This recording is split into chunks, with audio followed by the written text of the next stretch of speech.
Today's lesson is going to cover Chapter 2, Key Issue 2. Why is the world population increasing? We're going to cover three specific topics: the natural increase rate, births and deaths, and the demographic transition model. The world experiences 75 million more births than deaths worldwide every year. The number of people added each year has dropped from an historic peak of 88 million in 1989 to the current 75 million. It is important to keep in mind that although the number of people who are added worldwide every year has decreased, that the population is still increasing rapidly. This is because of the overall natural increase rate, also known as NIR. This indicates the percentage growth in population without immigration.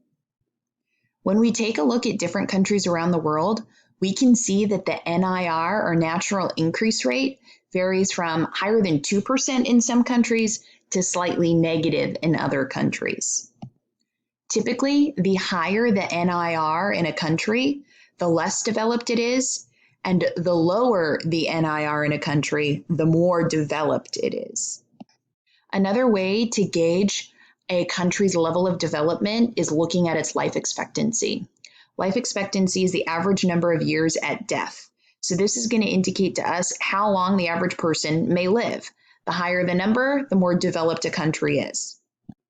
This is because healthcare is made accessible to the citizens of that country. Let's take a look at this chart on world population through history. This is figure 2-9 located on page 52 of your textbook.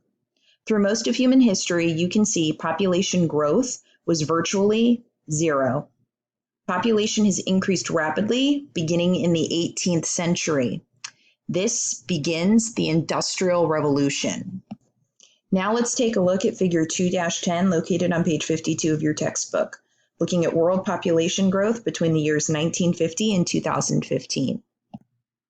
You will see here that the NIR declined from its historic peak in the 1960s, but the number of people added each year has not declined very much because with world population increasing from 2.5 billion to over 7 billion people, the percentage has been applied to a much larger base.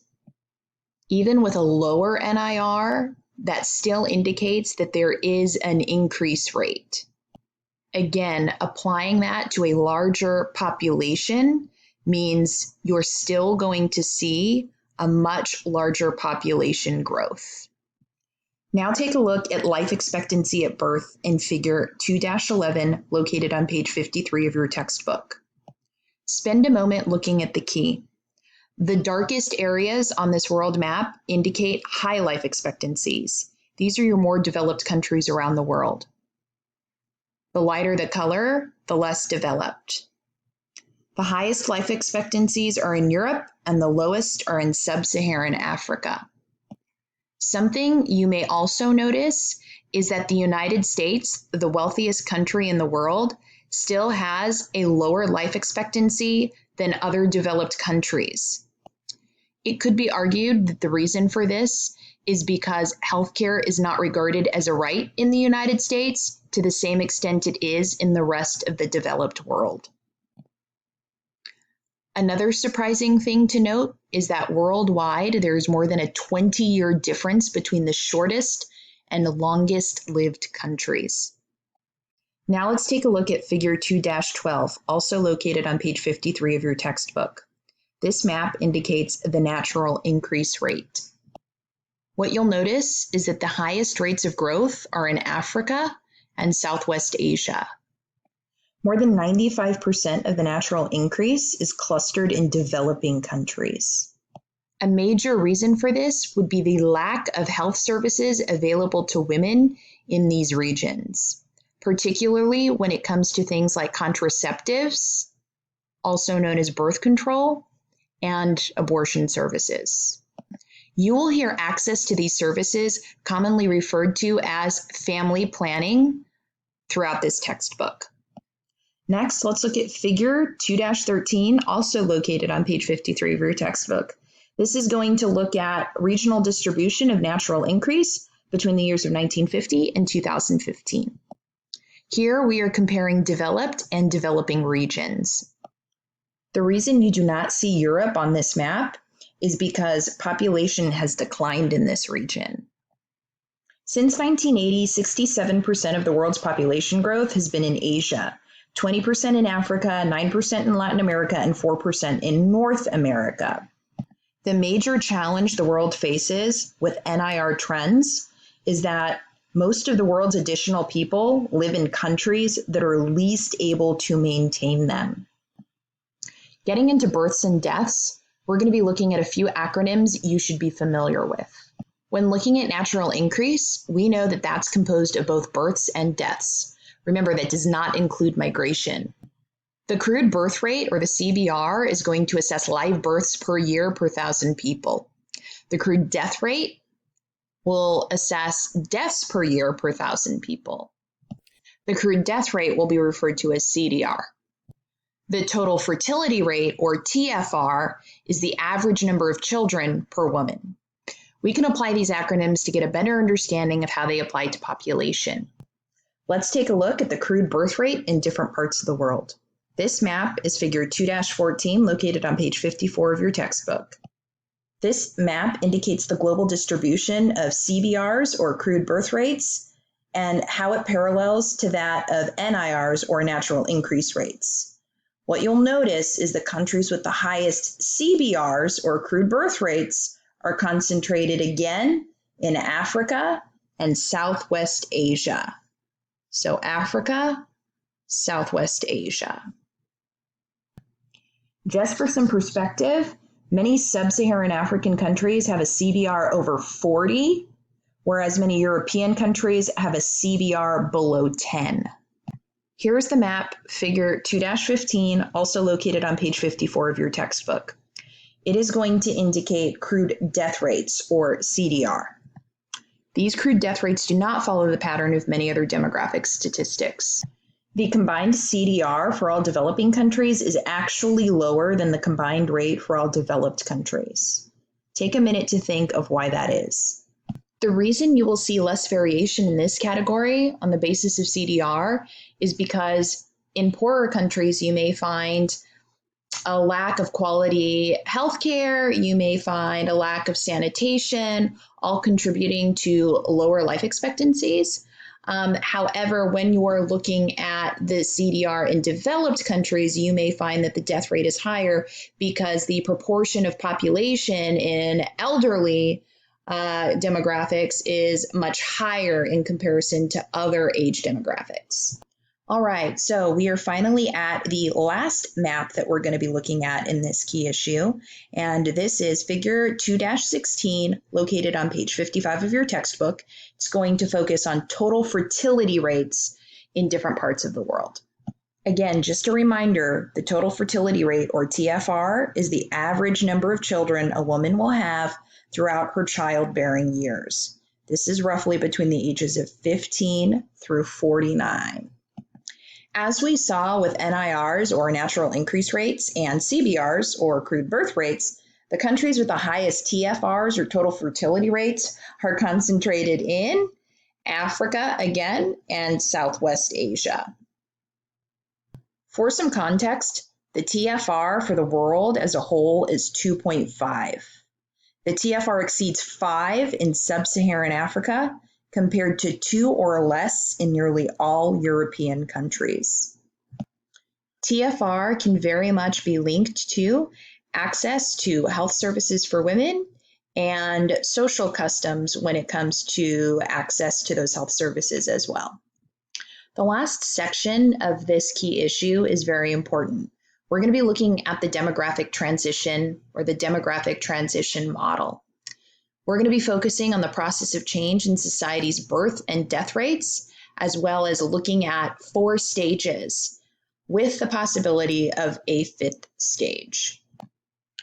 The demographic transition takes into account crude birth rates, crude death rates, and the natural increase. We also want to look at the causes for what changes occurred during this transition. First, let's take a look at stage 1. In stage 1, you've got a really high birth rate, but you also have a very high death rate. This means that your natural increase rate is going to be very low. Some causes for this include pre-industrial fertility and mortality. In other words, the number of people being born matched the number of people who were dying. Most of human history was spent in stage 1, but no countries today in the world are in stage 1. Every country has at least moved into stage 2. For most of the period of stage 1, people depended on hunting and gathering for food. This was when food was easily obtained, and a population may have increased, but the population declined when people were unable to locate enough animals or vegetation nearby. Let's look at stage 2. Stage 2 indicates a crude birth rate that is high, a crude death rate that's rapidly declining, and a natural increase rate that is very high. The reason for this was the Industrial or Medical Revolution and what kind of effect that had on the crude death rate. Stage 2 was first experienced by North America and Europe after 1750. The industrialization of many manufactured goods led to countries becoming more wealthy and people starting to have more children. You saw high birth rates, but at the same time, because of these major medical advancements and access to healthcare, people were dying off much slower. So you saw a rapidly declining death rate. What you had was, with these two contrasts, a very, very high natural increase rate. Because of this medical revolution, into the mid-20th century, you saw the rest of the developing world enter stage 2. Improved medical practices have been pushed on more developing countries by organizations like the World Health Organization, which is attached to the United Nations. Now let's explore stage 3. Stage 3 is going to have a rapidly declining CBR, a moderately declining CDR, and a moderate NIR. Some causes for this would be economic and social forces that are going to impact CBR. In stage 2, you saw population growth boom. In stage 3, you're going to see an increase, but not anywhere near as rapidly. The economic and social forces that contribute would include the fact that more people are now living in urban areas versus rural areas. So you've got less people needing more children to tend to farms, for example. Not only are children less of an asset in stage 3, but this is also a stage in which family planning methods are going to be more readily available. Lastly, let's look at stage 4. Stage 4 is going to be indicated by a very low crude birth rate, a low or slightly increasing crude death rate, and 0 or negative natural increase rate. Again, this is going to contribute to continued social change on the crude birth rate. So you're just going to see that the effects of the initial economic and social forces in stage 3 just has more lasting effects that we can see in stage 4. In stage 4, you're going to see many more economic opportunities for women. Women are now a much larger part of the workforce, and so they're making decisions not to have children, or they're putting off having children so they'll have fewer. In addition, a much wider variety of birth control methods are available to them. When graphed, this is what the actual demographic transition looks like. This is figure 2-17, located on page 56 of your textbook. Stage 1, very high CBR, very high CDR, in turn, a very low natural increase rate. In stage 2, you see a high CBR, a rapidly declining CDR, and in turn, a very high NIR. Stage 3, a rapidly declining CBR, a moderately declining CDR, and a moderate NIR. And lastly, stage 4, a very low CBR, a low or slightly increasing CDR, or 0 or negative NIR. This is the end of Key Issue 2.